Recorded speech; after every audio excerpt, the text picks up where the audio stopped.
This is Hobart.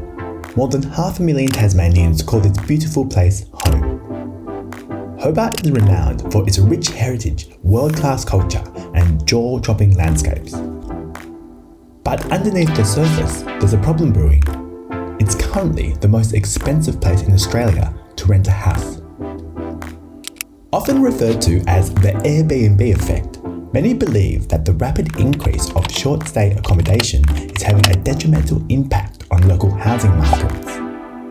To help improve Hobart's housing affordability, a controversial new law is currently being proposed to ban short-stay accommodation in residential neighbourhoods. If approved, this ban may have consequences far beyond Hobart's borders and set a course for change that could impact cities across Australia. There are more than 23,500 homes in Hobart. In 2016, 29% of these were rented. A recent report found that Greater Hobart was the most unaffordable place to rent a home in Australia, with households spending 34% of their income paying rent. This puts low-income households in rental stress and without enough money to cover basic daily living costs such as groceries, utilities and transport. Low vacancy rates and high demand for housing also contribute to the problem. But it's the increase in short-stay accommodation that is under the spotlight, and it's being blamed for pushing up rental prices and reducing long-term rental supply. The majority of short-stay accommodation is listed on one of the 5 big booking platforms. The biggest though is Airbnb, which currently lists more than 1,000 properties across Hobart. Determining the exact size of the short-stay rental market depends on a few factors. One study by the Australian Housing and Urban Research Institute found that short stays make up 12% of the private rental market. Other investigations suggest the market is much smaller though. A study in 2018 looked into the impact of Airbnb on the rental market in Australia's 2 biggest capital cities, Sydney and Melbourne. It found that the proportion of Airbnb stock represented between 0.5 and 0.9% of the total housing market. Closed borders have also impacted the short-stay market, with some experts predicting that this has resulted in a 15 to 25% drop in listings across Hobart. The debate around short-stay accommodation has been going on in Tasmania for some time. In 2017, the state premier campaigned heavily to promote the benefits of the sharing economy. He even introduced legislation which basically deregulated the short-stay market by reducing red tape for homeowners. For many years, short-stay operators like Airbnb and Stays have been promoting the benefits that their guests make to the local economy. But despite this, Hobart keeps finding itself being consistently ranked as the most expensive place to rent. In response to this trend, in 2019, the Tasmanian government passed the Short Stay Accommodation Act. The new act essentially mandated reporting requirements for both homeowners and booking operators.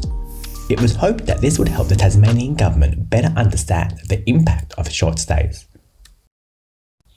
But the story doesn't end there. Earlier this year, Hobart Council decided to take action into their own hands. On ABC Radio Hobart, it's Breakfast with Rick Goddard. Tonight, Hobart City Council will make a decision about whether to limit the number of Airbnb properties. We've heard... In March 2022, the council voted to ban future short-stay accommodation permits from being granted in residential areas across the City of Hobart. It's not the first time a city government has moved to ban or restrict short-stay accommodation. New York City has been grappling with this issue for many years.